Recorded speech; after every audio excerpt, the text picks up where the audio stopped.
Échoué sur les galets, ce bébé phoque est en train de mourir. Cet hiver, l'océan en rejette par dizaines sur les berges du Golfe. Leurs mères n'ont pas trouvé de banquise pour les allaiter. Elles les abandonnent. S'il y aurait eu une petite quantité de glace, probablement que la femelle aurait décidé de rester avec lui.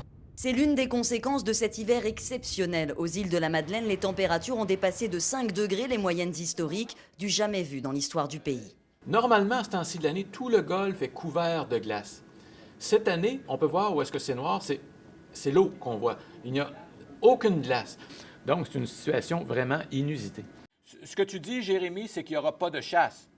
Non, ben là, Aucun des 900 chasseurs des îles ne prendra la mer cette année. Dans les marinas désertes, les bateaux sont à sec. Les 300 000 phoques qui viennent accoucher d'ordinaire dans le golfe du Saint-Laurent ont été repérés sur les côtes de Terre-Neuve. Trop loin, trop cher. La saison de chasse est perdue, pas de viande, pas de touristes. Les pertes pour la communauté s'élèvent à 6 millions de dollars. Jérémy espère se rattraper sur la pêche aux palourdes puis aux homards, mais il s'inquiète pour l'avenir. Pour nous, c'est l'inconnu présentement.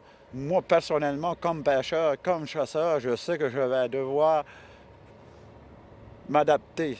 S'adapter, le terme est dans tous les esprits. Cet hiver, les insulaires, dont la vie s'organise autour des saisons, ont pris conscience de la fragilité de leur univers. Oui, il y a des changements aux îles. On voit l'érosion, on voit le niveau de l'eau qui augmente, on voit plein de choses. Mais